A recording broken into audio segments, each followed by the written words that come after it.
actually crossed my mind, and maybe it's something that as doctors we're used to, which is what's the next exam I need to do? What's the next thing I need to accomplish? So Mm. part of me in my head was, oh, to do consulting, I must have some experience. I must have an MBA. But actually, when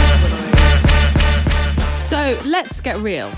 Our value as doctors has significantly diminished over the last decade. So how can we turn that around by upskilling and creating rewarding and impactful careers on our own terms? Welcome to Disrupting Doctors' Careers. I'm your host, Dr. Abeyna Bubbers-Jones, and I'm on a mission to connect 1 million talented doctors with the best in diverse career opportunities. And welcome to another exciting episode of Disrupting Doctors' Careers. As you know, I'm Abeyna. It is August and I'm about to go to the Caribbean next week, which I'm totally excited about, and doing a little bit of working from there. I'm still trying to work out whether I'm going to do a podcast there. Let me know if you want me to do a podcast in the Caribbean. It's Nevis. I talk about Nevis a lot, as you know. But anyway, I'm still for now in the UK. And I'm really excited to bring consulting back. We're bringing consulting back today, right? And we know consulting is one of those really popular areas, sectors to go into for doctors, particularly as a first step from medicine. It seems to be a very organic first step. But despite that, still, there are a lot of misconceptions and myths about that journey into consulting. So I have brought to you today and invited Lisi Hu, who is an ex-surgeon and management and strategy consultant at CF, which is a boutique firm. So it's a boutique firm that focuses on healthcare, life sciences, and private healthcare investing, right? So she is going to open up her brain and experiences and really help us get to a better understanding as what it takes to transition into consulting, but more importantly, really tackling some of those misconceptions that doctors have about that journey and the opportunities within consulting as a sector, which is huge, by the way. It's huge. But without further ado, I'm going to welcome Lisi. Thank you so much for joining us on this episode. amazing. Thank you so much for having me. I'm really excited to sort of share some of my insights and experience. I'm about nearly 3 years since my transition out of clinical practice. So Nice. hopefully I've got some insights to share that will be helpful. Of course you do, else you wouldn't be on this podcast.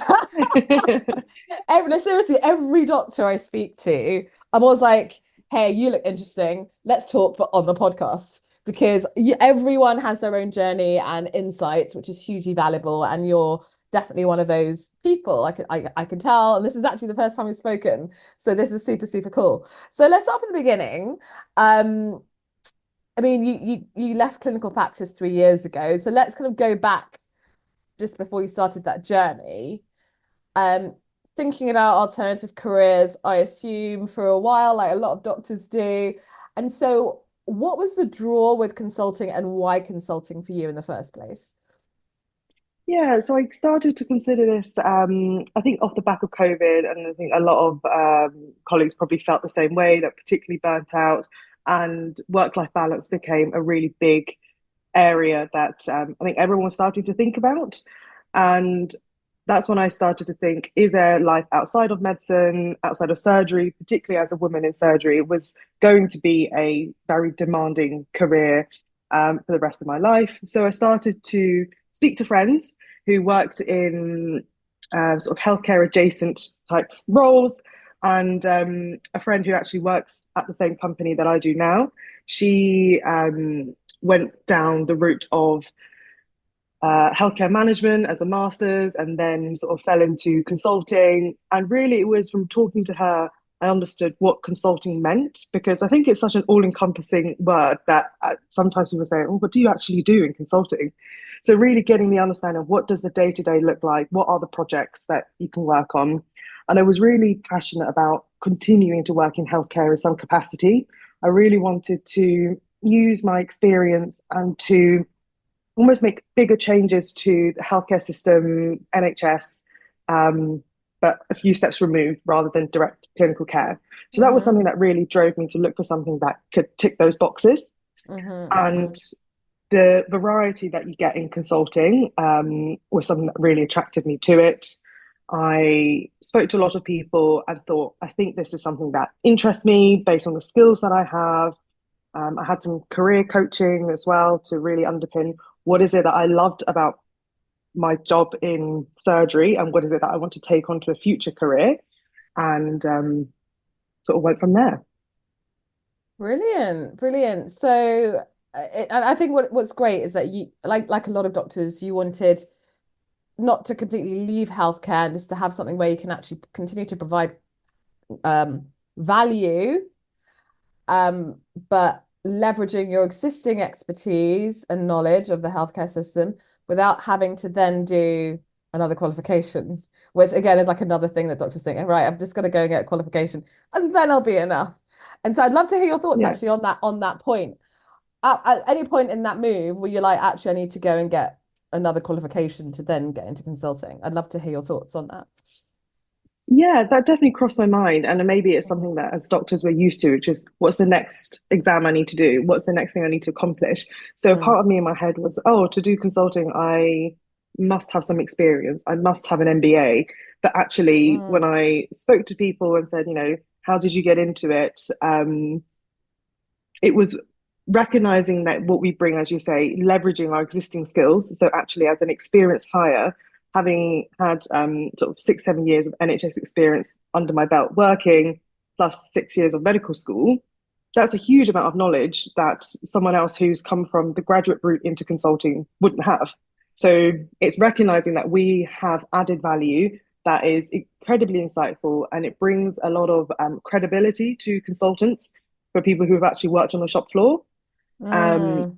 and once I recognized that, that was the bit that I really emphasized on in my sort of career journey was, yes, I don't have consulting experience, but I can learn that.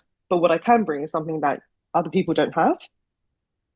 Yeah, no, absolutely. And it's great that you also had someone before you, your friend, to follow in their footsteps, essentially doing what they did, right? Yeah. So I think that's also like another layer of like reassurance that you don't need to go and get X qualification to reasonably get a role. So I think that's really interesting. So I'd love to hear more about your experience, that transition from clinical to non-clinical, from public sector to private sector.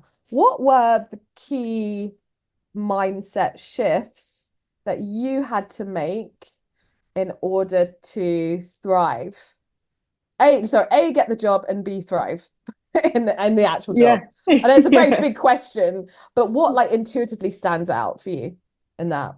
Yeah. So maybe if I start with getting the job, Yeah. um, I know that getting a job in consulting is incredibly competitive. So actually starting from a place of having a referral was key. I knew that where I work now was a company that I wanted to apply to. And in fact, that's the only company that I had applied to coming out of medicine and then got offered the role there.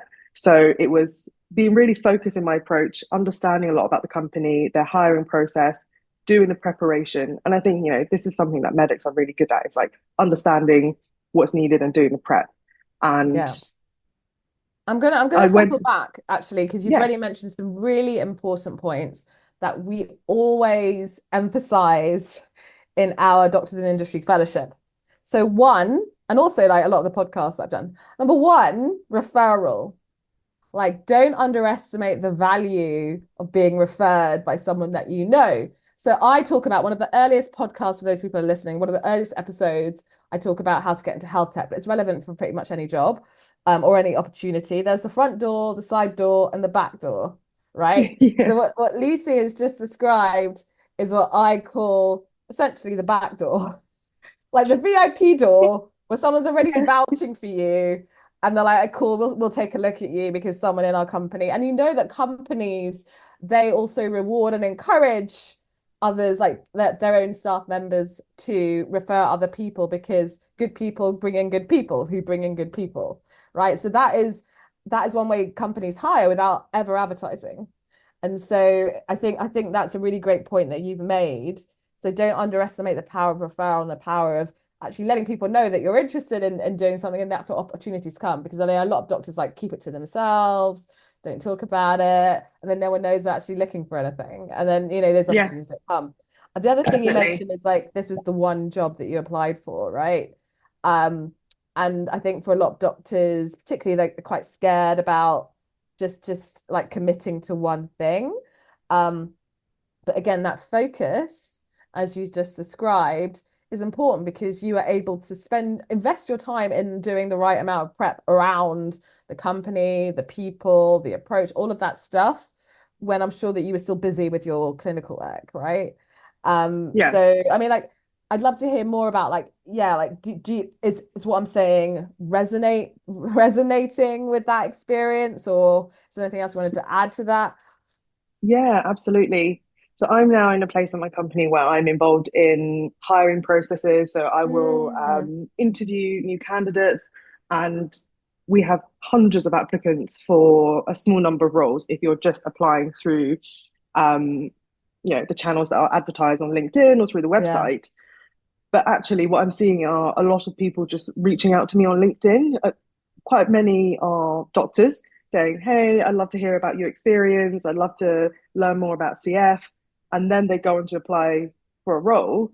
So a referral doesn't have to be you need to know this person for the past however many years. It can just be, someone having reached out to me on LinkedIn and I've spoken to them. Essentially, it feels like a round one interview is enough to then for me to say to our HR team, like, actually, I think there's something there, and can we look at their application amongst the hundreds?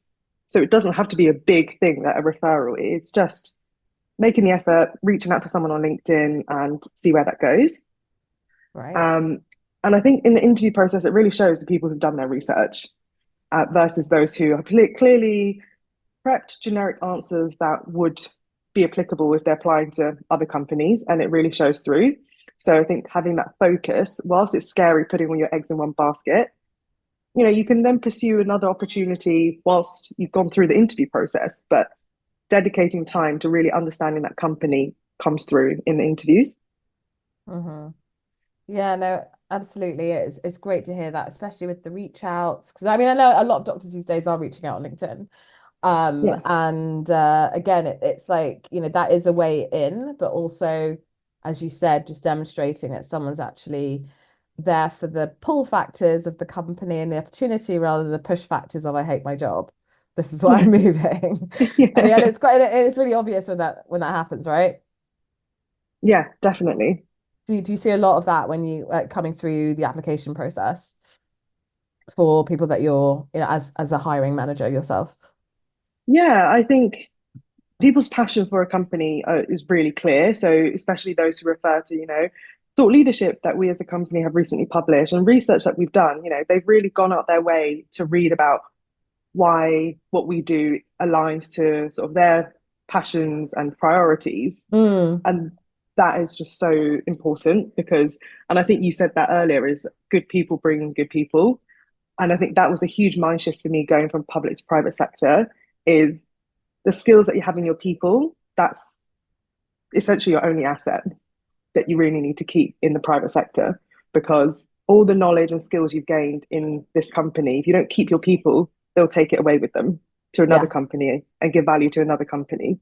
So how yeah. much they emphasize and value their people was something that I don't think I really experienced as much in the public sector. Yeah, no, that's important, and the value in the people and the recognition of skill sets beyond just knowledge and qualifications in that sense, because it is about the application, the relationships, the soft skills that I see, Yeah. particularly in the industry, has way more currency than perhaps it does in the public sector. So no, that's great. And so, I mean, you've already mentioned one of those mindset shifts. Are there any others that really stands out that you had to make in order to move and to grow? Yeah, there's definitely a few that come to mind. Hmm. So maybe this is the way I approached it, but going through school, A levels, university, then postgraduate training, you feel like, you just have to prove yourself at each point and just get onto the next step on this treadmill. And you can often feel like you're not good at anything else apart from medicine. And Mm-hmm. we actually forget that being a doctor has so many of the soft skills that private sector look for. So problem solving, we do that every single day when we meet a patient, understand what's happened and try to make a diagnosis. And problem solving is such a big, important skill that private sector look for, especially in consulting. Um, Breaking down complicated information, communicating it in a way that someone else can understand, that avoids, professional jargon. There are so many skills that I didn't realize I had as a doctor that is translatable and transferable to other industries. So really unpicking what are those skills, and then you can really sell yourself much better in an interview process to say, actually, I'm not just a doctor. I can do X, Y, and Z, and these are the reasons why I'm good at it. And kind of shifting that into how do you sell yourself? That was Yeah. difficult. Yeah, no, I'm really glad that you've mentioned those points in particular. I mean, the last one, how to sell yourself, that's our first major masterclass in our fellowship. How to Yeah, sell yourself, right? And I'm really interested to find out more about, those soft skills that you can unpick. Because I mean, what we've seen, particularly in the last 10 years of me working in this sector of doctors and alternative careers, is that there has been a shift from a industry employer perspective of like, we just need a doctor to actually, we need a doctor who has commercial mindset, whatever it is, but also the other kind of outward facing things, like is able to stand out and speak, social media following, like content creating, all of that, all of those kind of online digital skills, as well as the softer client customer facing skills, that means anything. But I guess the question I have is, and again, we also face this challenge, is that because there's so many doctors going for the same thing in industry, they'll all come up with the same thing, which is I have problem solving skills. I am good with patients. I yeah, am good at working in a team. So, all of the usual stuff. And one of the things I'm like is like, listen, everyone's saying that.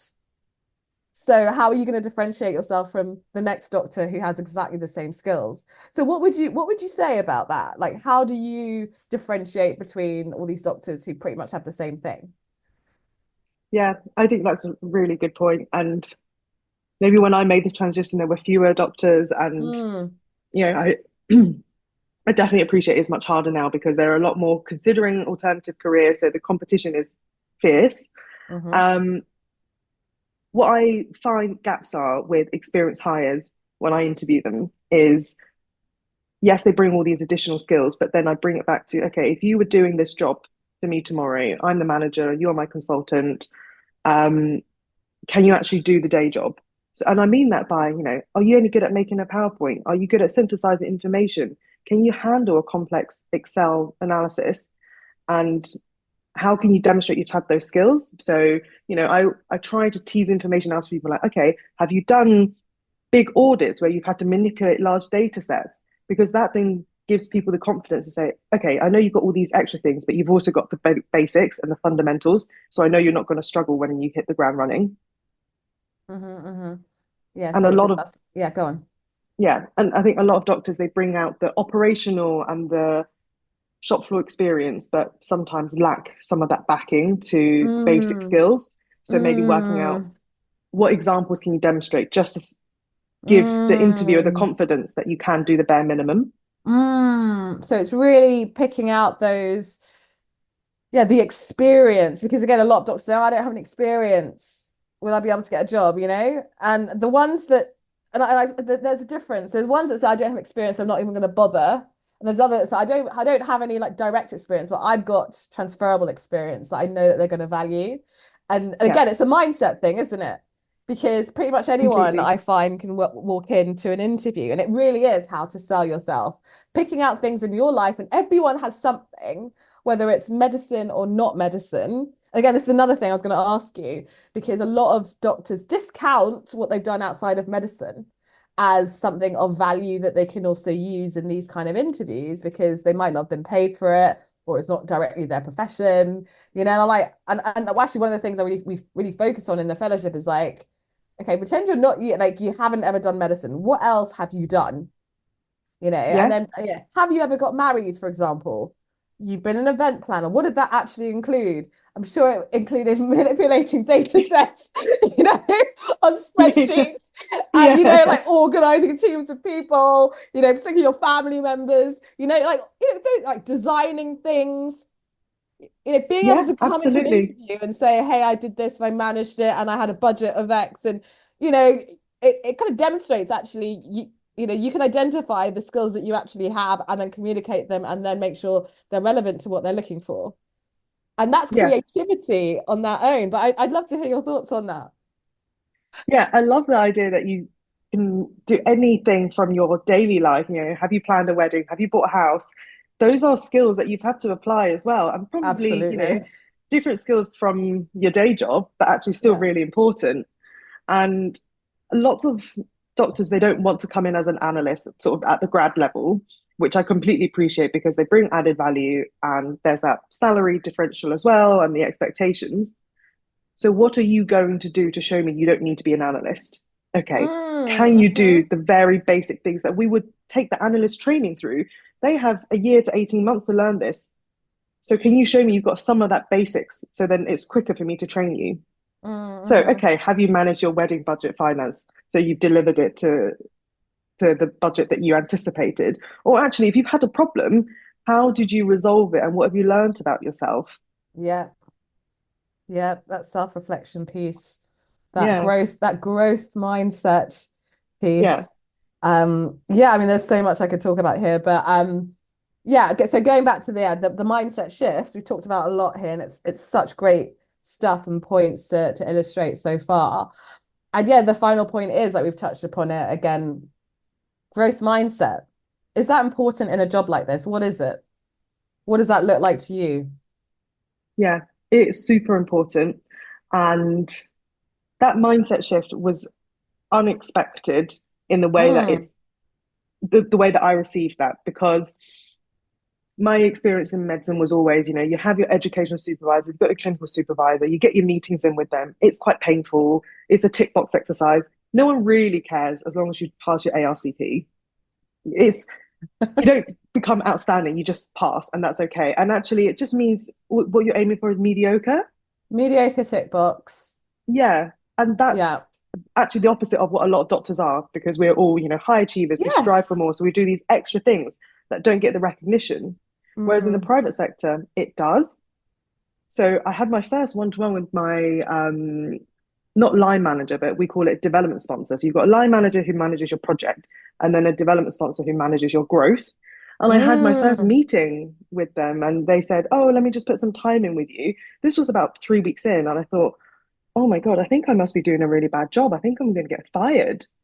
Because I was so not used to someone proactively reaching out to me to say, "What can we do to help you grow?" And that's exactly what that conversation was, which is, okay, you're here now. How have you found the first few weeks settling in? How can we help you? What are your goals? What do you need? And I was just so not used to that. And my Mm. mind immediately went to a bad place, which was, oh my God, I'm getting Mm. fired. And I would have thought exactly the same thing, especially, being in that public sector mindset culture. Someone reaches Yeah, out to you, you've done something wrong. You know? exactly. Yeah. Well, everyone wants a meeting, you've done something wrong. But Yeah. it's just yeah, absolutely. And I still feel like it's been 8 years since I left the NHS entirely. And I still have that knee-jerk emotional response when anyone wants a meeting, Yeah. especially because I'm still a clinician. I still do occupational health work. I work for private contracts as a self-employed. So when everyone wants to have a chat, I'm still like, oh, what have I done?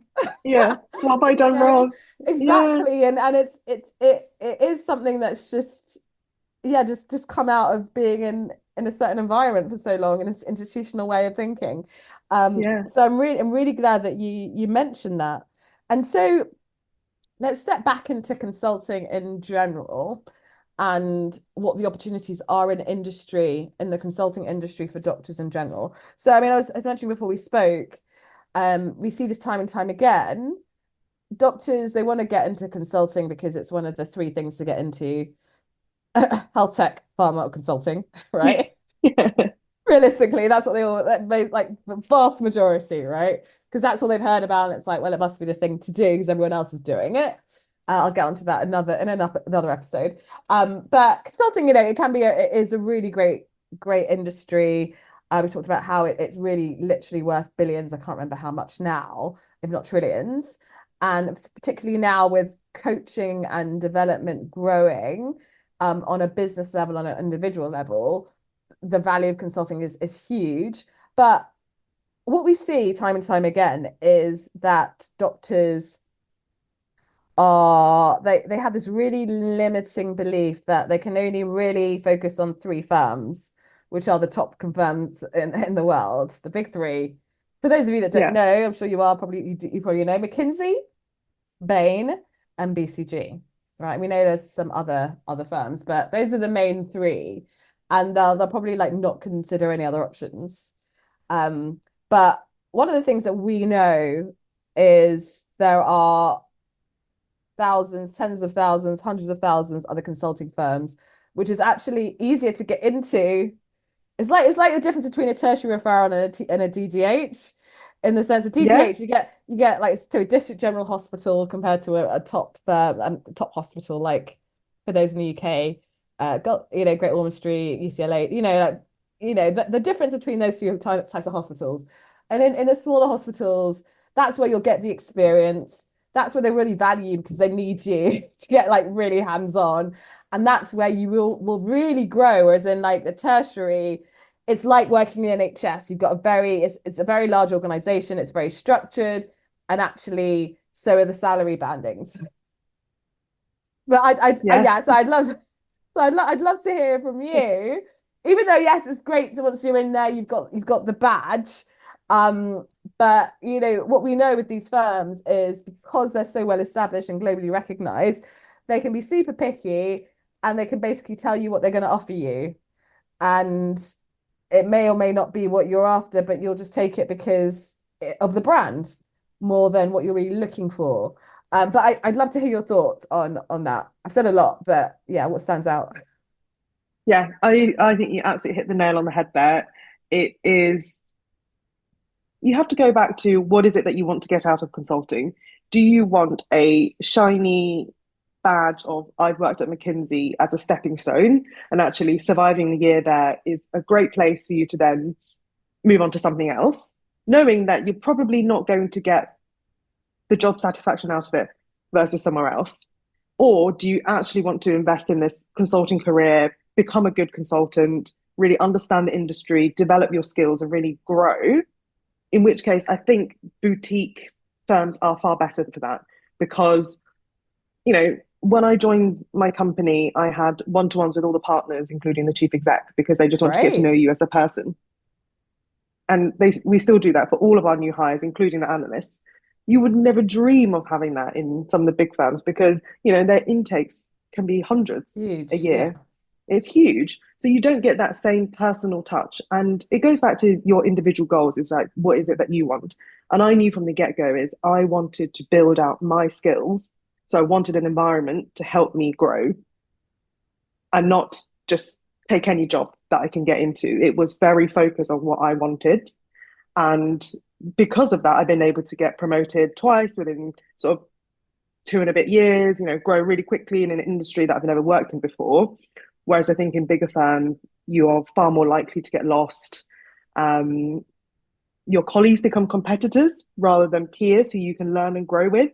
So at a smaller firm, you definitely have more of a camaraderie where you lean on each other's skill sets and grow with each other rather than say, oh, I don't want to tell this person about this opportunity because they're a competitor for this promotion.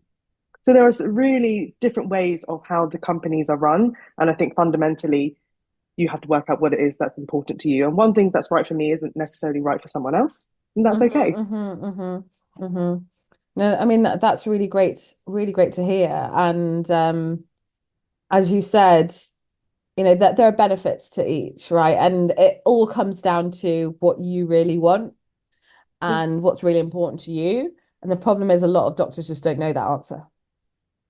That's what I see. That's actually most of our community from the research that we've done, that they like we're lost in the sense that we spent so much time in education, from, Yeah. starting nursery school pretty much. And there hasn't been enough time in really understanding who we are, what's important to us, what our values are, and what we really want from life. Because your career is just part of that. It's not all of that. The problem is, as a doctor, essentially, your life is your career, Yeah. You right? get a doctor label and Yeah, that's and sort of that's it. it. That's you. Yeah, yeah. And so just really connecting with who you are as, using this as opportunity, especially if you're transitioning, is essential to avoiding any of the challenges that you've faced so far as a result of you wanting to move, if that makes any sense. So I see that a lot of doctors want to move because they're like, actually, we did a podcast, was it a few weeks ago with Wolake, who's now a she's a brand consultant, basically, right? Very creative. And she knew she didn't want to do medicine before she even applied for medicine, right? There's a lot of doctors like that, right? Yeah. But still, because of like society, family, whatever, and it was a thing to do, she went and did it. But in that journey, she actually could have made very conscious decisions. Actually, this is just not for me, and actually went and moved on from it. Um, and I can tell you, like most of the doctors in our community are like, we've been waiting around and procrastinating for years. And actually, because you get so institutionalized into a way of thinking, you just don't feel you can move or do anything because of finances, mortgage, the world crumbling if you do something slightly different.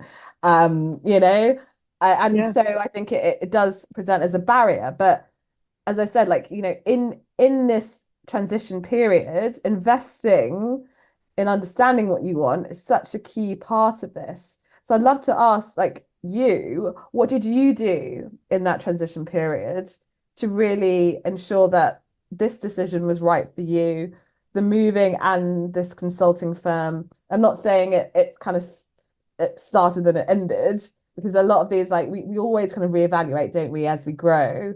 So I'd love to hear, what was that experience like for you? Yeah. And I think to a degree, I still feel as part of that transition. Mm, So right when I was considering leaving, I'm pretty sure HEE have career coaching as something that we can access. So I sort of reached out and said, I really want to do this. And we did a lot of work on what you said was like core values. So what mm, was important to me. And I had to do a lot of self-reflection that I wasn't used to doing at all. And through that, I realized what was important to me in the next job and what was okay for me to give up. So before I thought it was really hard for me to give up being a surgeon, but actually it was the skills that I use in surgery rather than the actual doing surgery that I would miss the most. So actually the problem solving, the communicating, the sort of taking that through of getting to a solution was the bit that I loved the most. So recognizing that I can still have it in my new career was key to help me make sure that I've made a good transition. mm. I think knowing you'll have blips and expecting blips is also part of it. So there were days in my new job where I thought, oh, I'm up really late and I'm working on a PowerPoint pack. Like, is this really the life where I was used to, save Yeah, lives? yeah. Um, and it brings it back to perspective. And sometimes you do wonder because it was such a risky move, a big, big shift. But actually, you bring it back to, okay, well, what were the core reasons and why I wanted to leave? And am I still going to be happy in 5, 10, 15 years' time? So recognizing that having blips is okay and doubts from time to time is okay, but that you're overall on the right trajectory for you was really important for me to make sure that that transition was right for me. Great. I love that because, yeah, you described how, like, a lot of reflection, appreciating it's not all roses either. You're like, okay, now I'm in the dreamland and everything's great. That just never happens, right? Yeah, And you do have down days, you do like, what the hell? But I really love the fact that you identified, like, what is it within surgery that I really enjoy that I can also get in other areas and still like meet that need. And then also yeah, develop other things that you really enjoy in a different area, right? So I think that internal reflection is such an important part of it. And I'd love to hear, so there's the last point. So we've talked about briefly, we talked about the difference like with like big three consulting, boutique consulting.